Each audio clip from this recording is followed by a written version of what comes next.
V Evropi je le še malo možnosti, da bi se popeljali s parnim vlakom. Sploh pa ne veva, koliko je takšnih vlakov, ki vozijo po isti progi že blizu 140 let. Leta 1887 so med železniško postajo Prin am Chiemsee in pristaniščem za parnike v Stoku zgradili oskotirno železnico z razmakom med tiroma 1000 mm. Dolžina proge, projektirane za osni pritisk 7,5 ton, je znašala 2,2 km. Graditi so jo začeli 2. maja 1887, 9. julija istega leta so jo svečano odprli, naslednji dan pa so vlaki začeli redno voziti. Sprva je bila postaja oskotirne železnice na zahodni strani normalnotirne železniške postaje. Zaradi tega je oskotirna kompozicija morala prečkati normalno železnico, kar je pomenilo potencialno nevarnost za nesrečo. V obdobju 1908–9 so postajo lokalne železnice prestavili na vzhodno stran, tako da prečkanje tirov ni bilo več potrebno. Odtlej je proga dolga 1910 metrov. Še v zgodnjih 50. letih 20. stoletja so po tej kratki železnici prevažali tovor, premog za parnike in blago za potrebe dejavnosti na otokih. Ko so prišli tovornjaki, je ta del prevozov odpadel.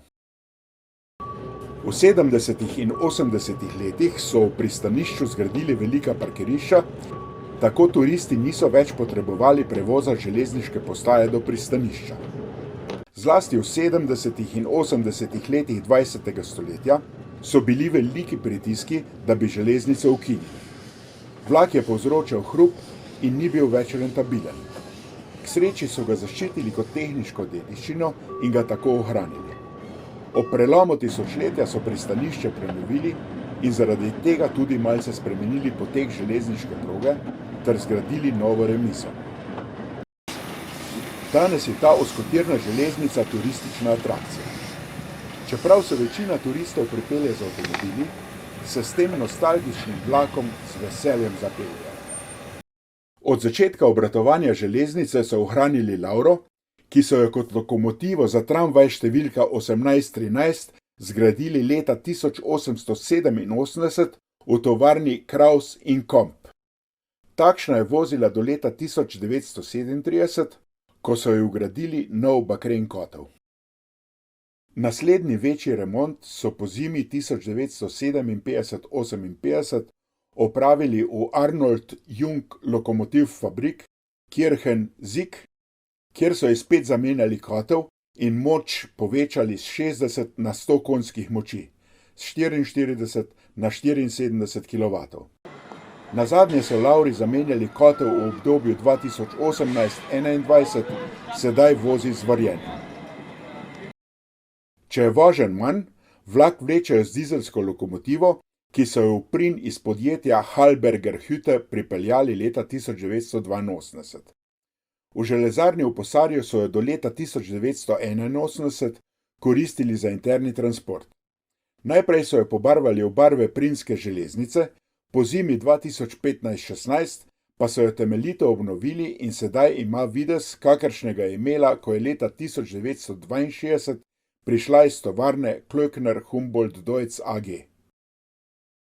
Od začetka delovanja te železnice so ohranili tudi 9 dvoosnih vagonov, ki so jih izdelali pri MAN-u in so z odbijači dolgi 8730 mm, medosna razdalja pa pri vseh znaša 2700 mm. Seveda bi se bilo škoda v Prin pripeljati samo zaradi četrturne vožnje s parnim vlakom. Že jezero Chiemsee, Bavarsko morje, je vredno ogleda, na otokih pa stojita veliki znamenitosti, grad Herrenchiemsee in samostan na otoku Frauenchiemsee. Do njih lahko ljubitelji tehniške dediščine priplujemo starimi ladjami, med drugim z Birgit iz leta 1924, s posodobljenim parnikom na kolesa Ludwig Fessler iz leta 1926 ali 11 let manj starim Maximilianom. Na vodi pa najdemo tudi bisere, kot je tale lesen čoln, ki ga upravlja mična gospa v narodni noši.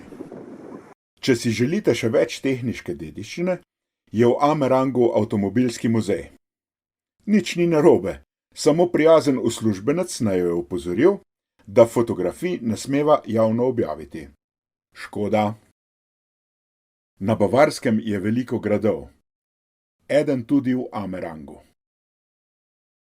Manj poznan je muzej avtomobilskih modelov na drugi strani avtoceste številka 8 v naselju Brnav, katerega ogled prav tako priporočava.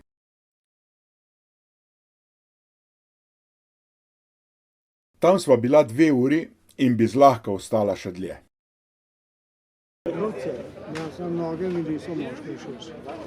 Za hrano, pijačo in prenočišča pa Bavarci, znani kot odlični gostitelji, tudi poskrbijo.